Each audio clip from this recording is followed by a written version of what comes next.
Bonjour et bienvenue sur la chaîne AFC News TV. D'après les statistiques de cette chaîne, plus de 74% de personnes regardent nos vidéos sans être abonnées à la chaîne. Alors, si toi qui regardes cette vidéo, tu te trouves dans ce cas, n'hésite pas de t'abonner à la chaîne. Cela ne te coûtera rien, mais aidera notre équipe à mieux travailler. Merci. Salutations révolutionnaires et au peuple africain.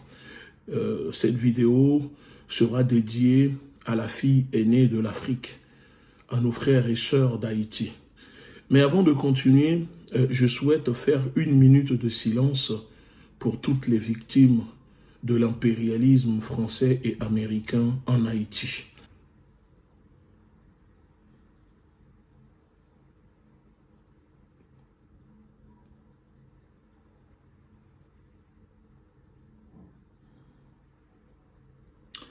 Merci beaucoup. Alors, pourquoi j'ai décidé de prendre la parole? J'ai décidé de prendre la parole parce que pour moi, l'heure est grave. L'heure est grave.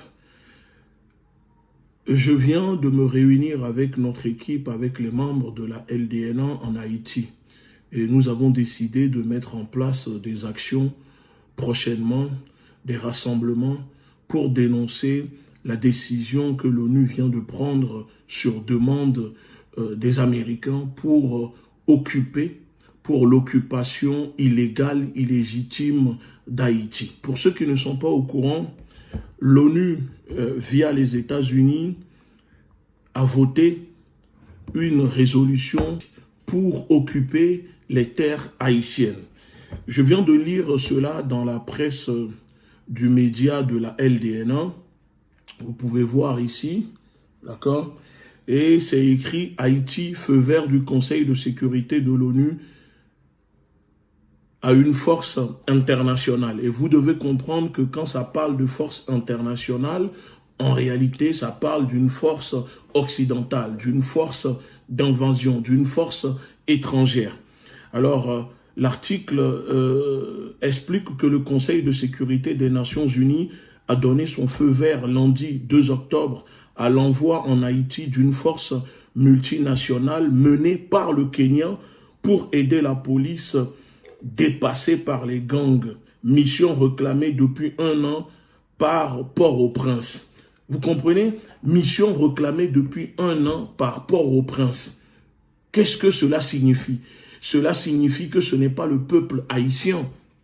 Ce n'est pas le peuple haïtien qui réclame cette mission, cette nouvelle occupation des terres haïtiennes par des forces onusiennes dirigées et menées par les États-Unis et alliés, notamment la France, le Canada et l'Angleterre. Parce que le peuple haïtien ne veut pas d'une nouvelle occupation des terres haïtiennes. Mais ça, on ne veut pas écouter, on ne veut pas écouter la voix des Haïtiens. Et pourtant, ce sont les mêmes qui nous disent que les peuples sont disposés à décider par eux-mêmes. Mais quand il s'agit d'occuper des terres pour exploiter, pour piller, le peuple n'est pas écouté. Comment on peut, après tout ce que les casques bleus ont posé comme acte impérialiste, comme acte criminel en Haïti, comment on peut décider en 2023 d'occuper encore ce pays? Parce que la déstabilisation de ce pays, l'article nous parle de la police haïtienne dépassée par les gangs.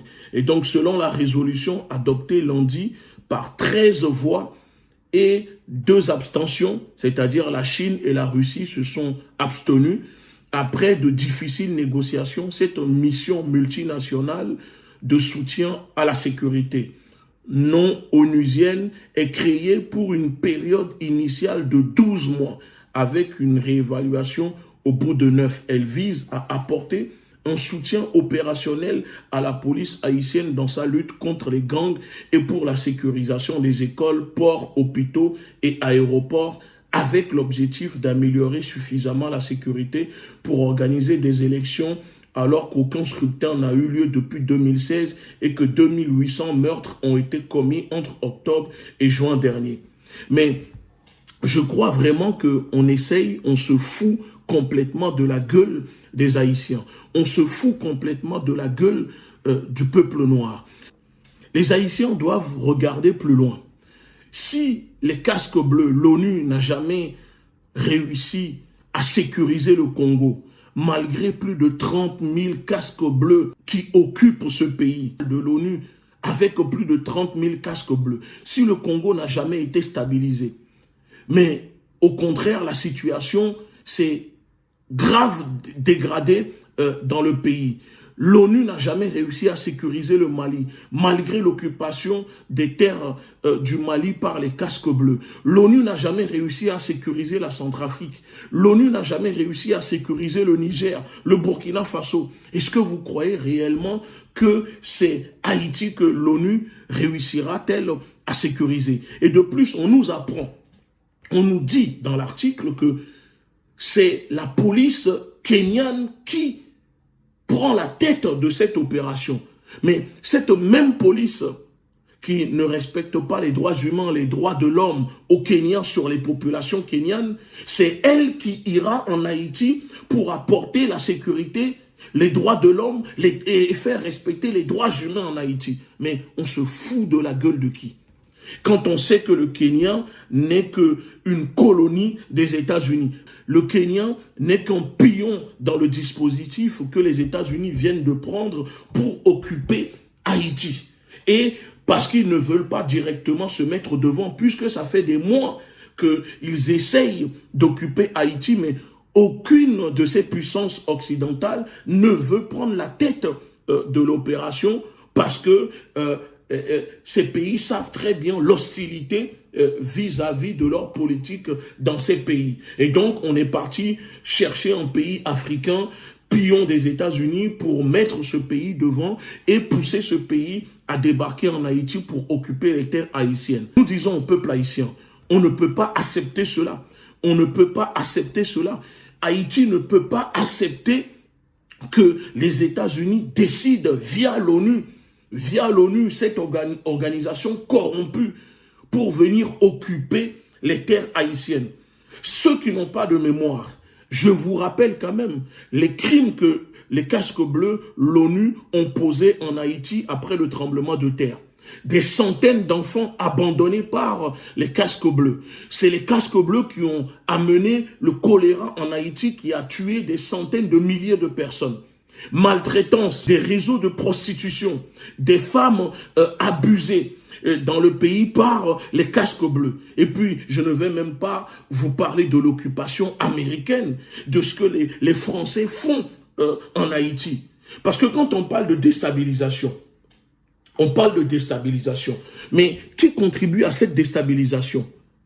C'est quoi les conséquences, les décisions, les actions prises qui contribuent à la déstabilisation d'Haïti? Ce sont les mêmes qui aujourd'hui veulent occuper encore Haïti, qui sont responsables de la déstabilisation, de l'insécurité en Haïti, qui arment les gangs, qui envoient les armes, qui financent ces groupes que moi je surnomme des terroristes, que eux ils appellent les gangs. Parce que non, quand on rentre dans les maisons, quand on kidnappe, quand on tue, c'est du terrorisme. Qui sont derrière ces groupes? Ce sont les mêmes personnes. Ce sont les politiciens haïtiens, aidés par leurs maîtres, les États-Unis, la France et l'Angleterre. Parce que ces armes-là ne tombent pas du ciel. Je suis désolé de le dire. Donc le peuple haïtien doit se lever. Il est hors de question que les Haïtiens restent les bras croisés et voir cette force d'occupation venir occuper Haïti. Parce que pendant que le peuple africain chasse ces forces impérialistes, ces forces d'occupation des terres africaines, voilà maintenant qu'elles décident d'aller occuper les terres haïtiennes. Et on ne peut pas laisser la fille aînée de l'Afrique subir encore de telles humiliations, être occupée par des barbares, par des sanguinaires, par des colons. Ces militaires ou ces policiers kenyans qui vont débarquer en Haïti doivent être considérés comme des ennemis du peuple haïtien. Toute force qui débarquera en Haïti, les Haïtiens doivent considérer cela comme des ennemis du peuple haïtien. Et ce n'est pas parce qu'ils sont africains qu'ils sont noirs. Non, tous les noirs ne sont pas nos frères. Tous les Africains ne sont pas nos frères. La preuve que le Kenya prend la tête d'une force d'occupation pour aller occuper Haïti, alors qu'au Kenya, il y a l'insécurité. Il y a des actes de terrorisme qui touchent le Kenya. Vous comprenez? Et si réellement l'ONU veut s'occuper de l'insécurité. Nous invitons l'ONU à envoyer cette force d'occupation à Marseille, victime de gangs aussi. Tous les jours, ça tue au Kalachnikov à Marseille. Pourquoi l'ONU n'envoie pas une force d'occupation en France pour aller sécuriser Marseille? Donc, on ne va pas laisser cette force débarquer en Haïti et être accueillis comme des héros. Nous allons mobiliser le peuple. Nous allons mener des actions. Il est temps que la communauté panafricaine donne de la voix pour soutenir la lutte de nos frères et sœurs en Haïti. Parce que Haïti, c'est la fille aînée de l'Afrique. Et moi, je vais à partir d'aujourd'hui envoyer un message aux directeurs de médias comme Afrique Média, comme For You Média, pour leur demander de mettre en place des émissions où nous allons intervenir pour propager et dénoncer cette occupation que les États-Unis viennent de prendre à l'ONU pour envoyer une force d'occupation en Haïti. Parce que ce n'est pas normal. La déstabilisation, c'est bien eux. C'est eux qui déstabilisent Haïti et en même temps, c'est eux qui viennent jouer les sauveurs. Le sorcier qui donne la mort ne peut pas ressusciter. Vous devez le comprendre. Et tout Haïtien doit se mettre dans la tête que cette force d'occupation doit subir couper tête boulet caille. Couper tête boulet caille. N'acceptez pas cela. N'acceptez pas cela parce que derrière cette force, c'est les États-Unis, le Canada, la France et l'Angleterre.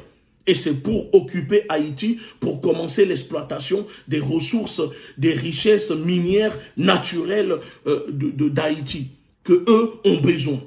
Donc, ce n'est pas pour les Haïtiens que cette force d'occupation débarquera en Haïti. Et on ne peut pas accepter cela.